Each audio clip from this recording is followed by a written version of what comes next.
Assalamualaikum warahmatullahi wabarakatuh. Saya Nur Fadila dengan NIM 20307020062 dari kelas Ilmu Politik A. Baiklah, di sini saya akan menjelaskan materi seputar mata kuliah Sosiologi dan Antropologi. Yang pertama mengenai Sosiologi dan Antropologi beserta ruang lingkupnya. Yang kedua mengenai stratifikasi dan diferensiasi sosial, dan yang ketiga mengenai analisis studi kasus sosiologi dan antropologi. Langsung saja, yang pertama mengenai sosiologi. Sosiologi merupakan ilmu yang mempelajari tentang hubungan masyarakat, perkembangan masyarakat, dan hal yang terkait dengan lainnya. Secara etimologi, sosiologi berasal dari bahasa Latin socius yang berarti teman, dan bahasa Yunani logos yang berarti ilmu. Istilah sosiologi pertama kali dikemukakan oleh Auguste Comte yang merupakan pencetus ilmu sosial yang dikenal dengan Bapak Sosiologi. Menurutnya, sosiologi adalah ilmu yang mempelajari tentang hubungan manusia dengan manusia lainnya dalam suatu kelompok masyarakat.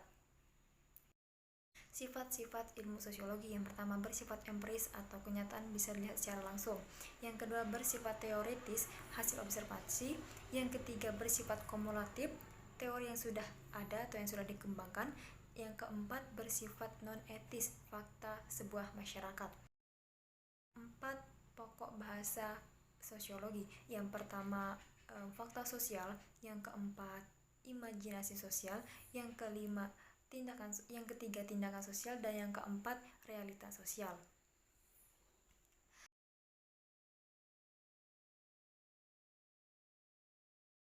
Selanjutnya antropologi.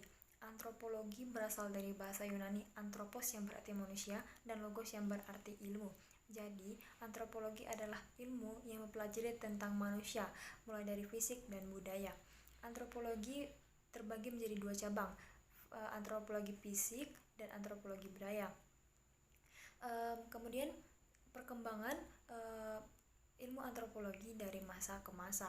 Yang pertama, sebelum tahun 1800-an ditandai dengan datangnya orang-orang Eropa.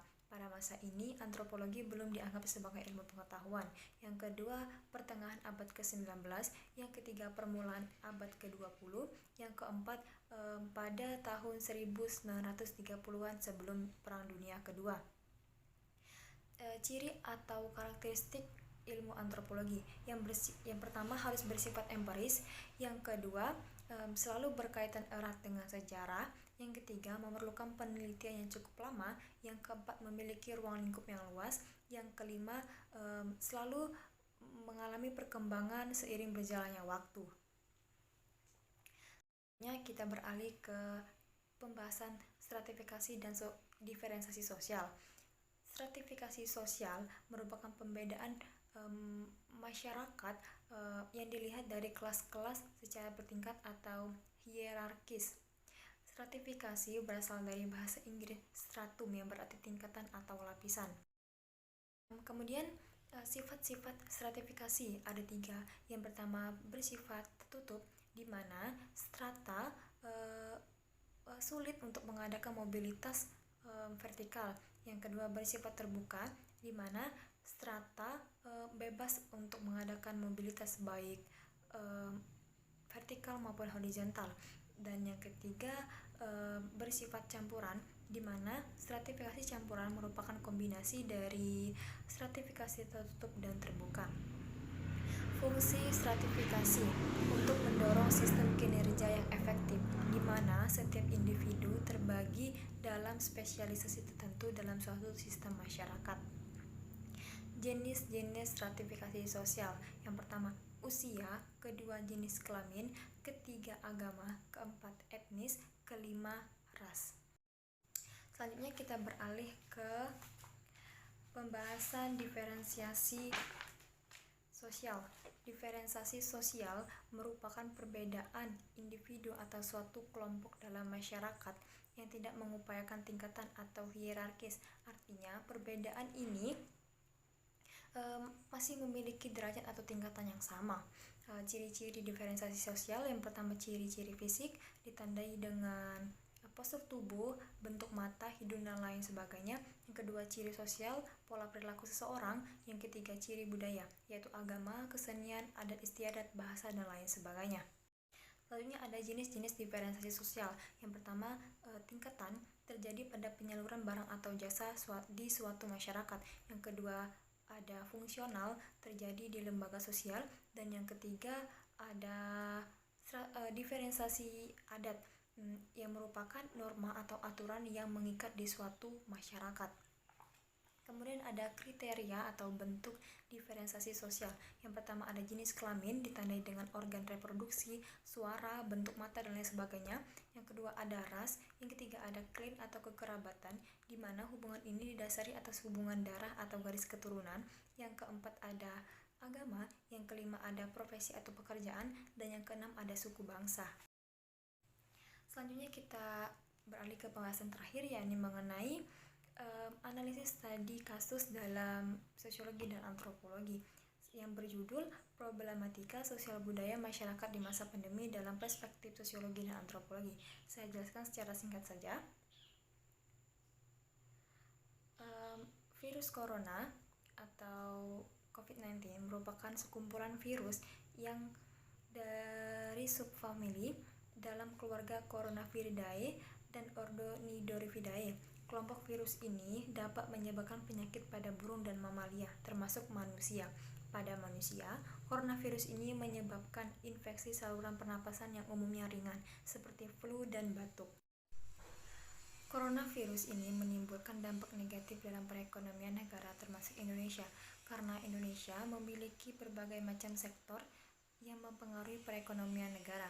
Jika tidak ada kegiatan ekonomi secara baik, maka indikator ekonomi akan mengalami dampak negatif karena keterlambatan yang cukup signifikan, yang kemudian berakibat pada banyaknya investor asing yang menjual saham, sehingga indeks harga saham gabungan atau IHSG menjadi turun.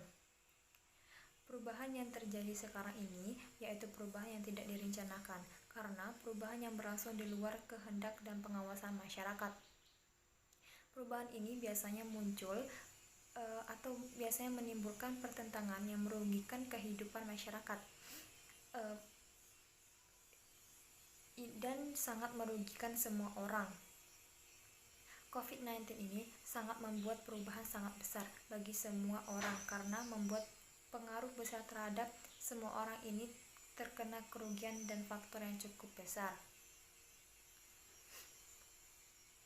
Menurut William, perubahan sosial menekankan pada kondisi teknologis yang menyebabkan terjadinya perubahan pada aspek-aspek kehidupan sosial, seperti kemajuan ilmu, pengetahuan, dan teknologi, yang sangat berpengaruh dalam pola pikir masyarakat seperti saat ini.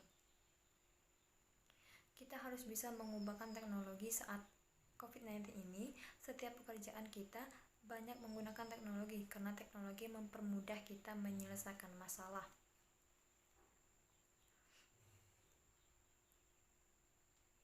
Dan juga faktor pendorong terjadi perubahan sosial karena pandangan manusia harus senantiasa memperbaiki hidupnya, menjadi pendorong masyarakat yang selalu berusaha meningkatkan kualitas hidupnya dengan berusaha merubah kondisi hidupnya ke arah yang lebih baik.